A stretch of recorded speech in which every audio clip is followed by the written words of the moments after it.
What's up, everybody? How you doing? Welcome back to Horror Hangout and another episode of Me and My Final Girl. This time we've got a new movie that we both watched for the first time. It was a Shudder exclusive. It's called Blood Relatives, and it's got Noah Segan in it and Victoria Morales in it, in the two lead characters. Noah Segan is a guy who I believe he was a character actor in a lot of. I recognized him immediately. He's in a lot of stuff. So I believe this is his first time writing and directing a movie. It premiered at Fantastic Fest in Austin this year. Might have been last year. I don't know what year it was, but it premiered in Austin. It is a vampire movie, and it is not your typical vampire movie. It's kind of what I like about movies like this. I'm not a big vampire movie guy. There's not very many vampire movies that I really like. When I think of them, I usually think immediately about Fright Night, which I really enjoy. Oddly enough, I just got the book. A Girl Walks Home Alone at Night. Right. Super left of center. Right. I don't like the real popular ones. I've never been a Lost Boys fan. The one I like was the one with Bill Paxton. I can't remember what it's called. Came around at the same time as Lost Boys. I liked that movie better. So I like vampire movies that are a little bit different. Mm-hmm. So this movie is about a guy. It's short too. It's like an 85-minute movie. It went quick. Like when doing the credits were rolling, I was like, whoa. Right. Like when we paused it and we got to where we saw there was only like 15 minutes left, I was like, well, what are they gonna do in the next 15? I thought they were like just getting into the third act, but no, that movie was wrapping up. Okay, so the movie's about a fella who we immediately meet like in a car. He pulls up in like a Barracuda, right? Like in like a muscle car, and he starts like putting up newspapers on his windows. And you're like, oh, I get it. Immediately you meet the vampire immediately. There's no hiding from it. There's no like, oh, I wonder what this guy. No, he's a vampire. It's really obvious. He pulls up while it's dark outside, right before sunup. So yeah, he's getting ready for all of this. I was like, man, I'm missing something. It's because it was sun up, not sundown, which you're used to seeing sundown things and people coming out, but it's like they did a reverse engineer on this one. They showed you sun up, what he's got to do to go to sleep. Right. And he like hits his windows with newspapers, and then he puts a car cover over his car. He like pushes it behind like a big old billboard. Yeah. So he can get shade. It's kind of ingenious, really. I wrote a few things down. I almost forgot. I wrote a few notes during the movie. I guess, spoiler alert, to a certain degree, we're going to talk about the movie a little bit. So we are going to have some plot points given in this movie. So if you don't want to hear those, you might want to bounce right now. I almost ruined the whole movie without telling you guys I was going to. My apologies. So it's a road trip movie, but it's not. It is a comedy kind of. Yeah. But it's not your typical movie on either horror or comedy. I wasn't at all surprised to see that Josh Rubin was in it and a producer. So quick shout out to Josh Rubin. He's a friend of the show and channel. I love that guy. He has got a forever fan with me, and he's awesome. Everything I've ever seen him do has been awesome. So I'm really happy that he was kind enough to give me a little bit of his time. So it was cool to see him in it. I knew he was in the movie. Honestly, that was the one thing. Because you know how I got excited before he showed up? Because I knew he was coming. Yeah. And because he pops up on the trailer for like a split second. Okay. And I was like, wait a minute, that's Josh Rubin. And so that's why I really wanted to watch this. Having people like that in your movie is a really smart move. And I'm sure he producing it and stuff, y'all are probably all friends. I don't really watch vampire movies. So him being in it, I was like, yo. And so I'm glad I watched it because I ended up really, really liking this movie. His character in the movie was... It's a small part, but it's kind of it might be the best part. Right. It's pretty amazing. Yes. So we won't tell you what happens in it, but when he shows up, it's cool. Anyways, we're getting like way off track here. I mentioned that to say that if you know anything about him and his movies that he's made, you'll understand kind of what I meant by that. Like it's got his fingerprints on it. So it's this guy who's traveling across the country, just living, and then he is being followed by somebody. Turns out that somebody is a young girl. She's about 15, and turns out it's his daughter. She's also real tall. Like, I just want to throw that out there. Real tall. And so she's got to convince him, A, that she's actually his daughter, which I thought was interesting. It didn't take her very much to convince him of that. It was like, because it was, you know, they had a time constraint or restraint. Right. Is that the right word? Restraint. They had time restraint, so they couldn't, whatever. They had limited amount of time, and with that, they probably had to like decide what they were going to do with that time. Right. And convincing him, but not really worth the time. I mean, you know, you only got so much budget. Right. Anyhow, they meet. They become. I mean, she proves it pretty quick though. She shows him her teeth. Right. And that's when he's like, "Oh crap." Well, she gives him this dialogue. Right. And she did do like the whole detail. Him meeting her mom. That's what I meant by the dialogue. Okay, I'm sorry. Yeah. No. I just that's what I meant. Yeah. That's she said that, and you're like, well, how could she know all of that? And is he going to deny all of that? Come on, buddy. You know, and most of it had to do with his car. She knew things about his car that you'd only know if you either knew him or somebody that knew him was around. Oh yeah. And so they start to travel around together, and they're like the odd couple. They're not really getting along, but they're kind of making it work. And then it's just a story of two people that gotta grow together and that don't have anybody else. It's kind of beautiful. It's kind of amazing. There's not a lot of scary stuff in it. It's more of it's like a father-daughter bonding movie. Like I kind of want to watch it with Charlie. Like, didn't you watch that with us? Watched it with us. She was dead ass asleep. But I want to like watch it like sitting in my lap, like holding her, talking to her about it. You know? Yeah. But so let's talk about some of the stuff that I wrote down, just because, you know, the movie is pretty light on plot, heavy on heart. Not a lot goes on in the movie, but it gets you in the feels. Right.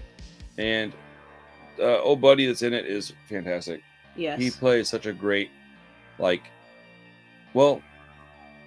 vampire, and then a guy that doesn't necessarily want to do this, but feels maybe he has to. Right. Excuse me. And what were your initial thoughts on it? Like, we started watching it, like, immediately I liked it. When I saw it, immediately, the way that they filmed it, the way that he was acting, the makeup, all of it. I liked all of it. Right. I really liked a lot of it. Like you said, almost from the get-go. Because I wasn't sure. No, it was a little bit weird. I kept thinking that his voice was going to be lower.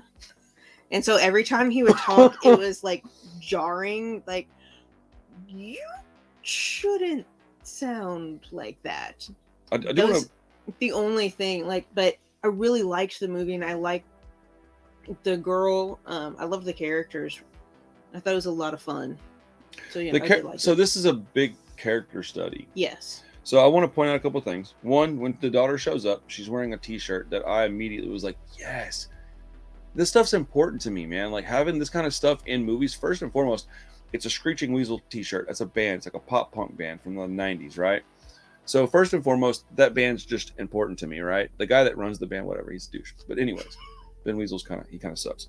But that band was important to me when I was in high school, man, and it's still somebody I listen to even now, right? It's important to me to have that subculture in film. Mm-hmm.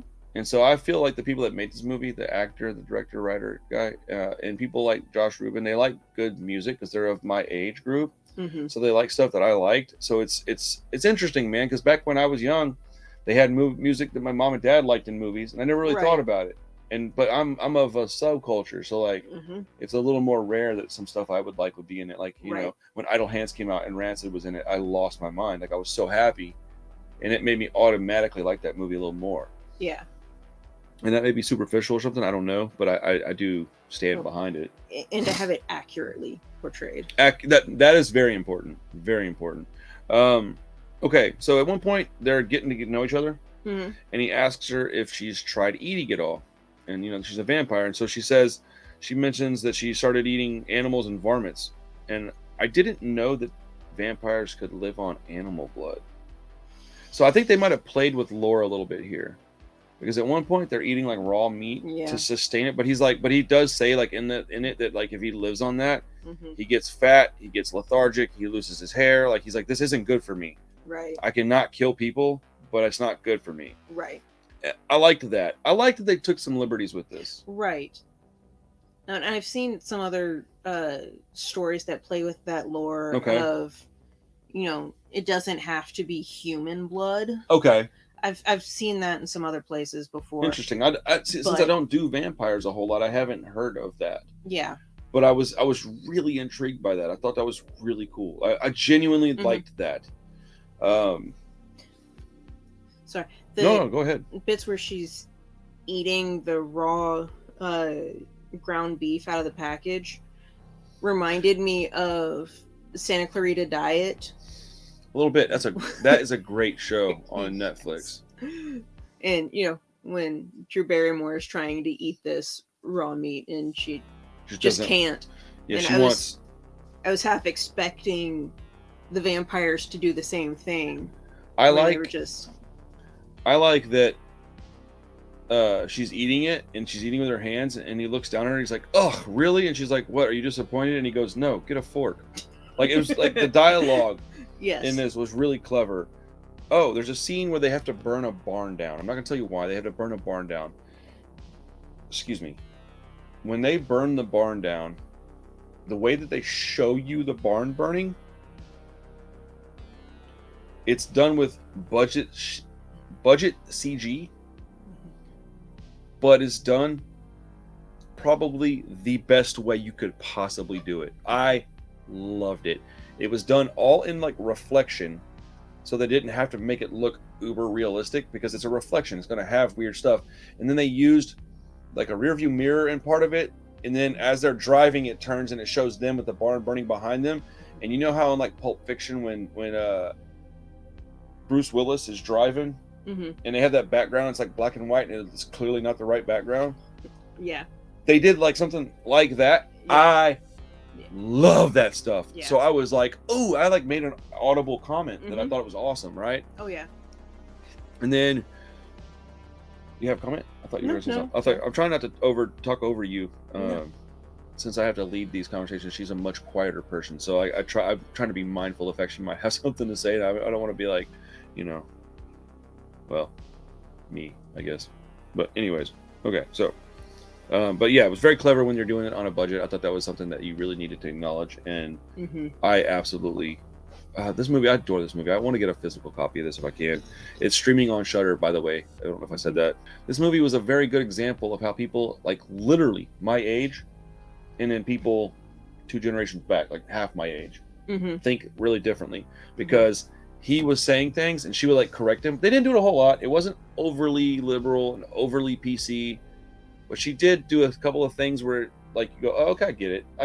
You know, I liked it. It was an accurate portrayal of the 2 generations. I thought it was pretty nice. They might have even been like really accurate, because most people aren't extreme like you see on Twitter. Right. Most people are just middle of the road folks. They have a feeling that they like, and they have a little of this and a little of this, and then they behave like this, and they just try to be good people. And I think that but generational differences are real, and I like that he was kind of like, oh, I didn't mean anything by it, and she's like, no worries, I just corrected you. And that's I noticed that, and I kind of appreciated that, because a lot of times it's not just a simple, oh, hey, by the way. It's like a, oh, you better not do this or you're going to be canceled. And I liked the gentle approach. I really did. Although, even though he was not your generation, he's much, much older than you. Yes, but the guy that wrote it is my generation. Okay, that makes sense. That's what I meant. Okay. Yeah. Not the actual vampire being my generation. I'm not that old. I know my hair's all gray now, but so is mine. It's okay. I like yours though. Okay, so lots of don't start this right. We're gonna get all flirty. Oh yeah. Never mind. I almost did like the Moni thing. Final girl. I did it anyways because you know, cringy and all. It is what it is, right? Oh hey. Just quick question. If you have a thought on this, let me know in the comments. Do you have any desire for me to talk about the Dave McRae playing Freddy Krueger thing? Because I kind of want to make a video about it. Let me know. Okay. Well, if I make a video, it'll be like later in the week. I don't have a lot of time. They played with horror tropes a lot in this movie. We're not really spoiling too much. No, we're really not. A little bit, not too much. I just wanted to mention that they played with horror tropes a lot in this, and I liked it. I liked it. I liked the things that they did and the things that they said in it. They did a lot of stuff that was like wink, wink. Right. I liked that. It was very clever writing. There was a lot of subtlety to it. That's a great word for it. There was a lot of subtlety. Very good writing. Very clever writing. I liked this movie a lot, man. Like the more I'm thinking about it, the more I'm thinking like, damn, I really enjoyed this. I may have to rewatch it. I'll watch it again with you. Okay. Terry was that was Josh Rubin, right? No, who was Terry? Terry was okay. Terry's badass. I'll just say it like that. Dude, yes. When that happened, I was like, oh, it's so dope. Like it's just a real, it's like a there you go, guys. Oh, it was so perfect. Because I was like, I made a comment about like, what's with the blah, blah, blah. And then like 2 minutes later, it was explained. And I was like, oh, well, that makes so much sense. I like it so much now. Right. Because, you know, horror fan and all. Okay. Last but not least, there wasn't a lot of music in this movie. But the music that was in this movie was badass. And I don't mean the classical crap. I mean, like, he listens to a lot of operas of a different, like, generations, right? There's like this, like, I think it might have been the same band playing different songs. Oh, possibly. It sounded like the same band, but it was like punk rock, like a little poppy punk rock. It was good. I don't know, man. This package was nice. Yeah. Let's go. We're gonna get weird, folks. Anyways, this movie was given to us in a nice package. Flip flop. Anyways, Blood Relatives is a solid vampire flick. Very little gore, lots of heart, lots of just, I don't know, man. If you got kiddos or if you're in a relationship and you're not, like, this is not the one you would want to really watch by yourself. I don't think, like, I don't really know how much Hugh is gonna like this movie. I don't know. He's got kids. Yeah, he will. Never mind. Yeah. I'm tripping. I don't know, dude. You might just give it a watch, man. This is a good movie. It's real short. It's not even not quite 90 minutes. I say that this was an 8.5 for me. God, this chair's driving me nuts. So loud. Anyways, what do you think? Yeah, I was thinking about 8. Yeah, it's a really... I liked it a little more than you. So I'll say 8.5 and 8's pretty reasonable. It was really good, man. It was really good. So and it was a lot of fun. I highly recommend this movie. Again, it's streaming on Shudder. So if you like that service, this is an exclusive you can go catch over there. If you have any recommendations for movies you want us to watch and things you want to hear her talk about, something like a classic or whatever, let us know in the comments. Please subscribe to the channel. We're trying to hit 1,500. That'd be appreciated. Anything else to talk about? We have a whole nother movie we're about to get into. I know. Oh, buddy. The next episode's going to be fun. All right, guys. Thank you for hanging out with us. We appreciate it. We'll see you next time with me and my final girl. Peace.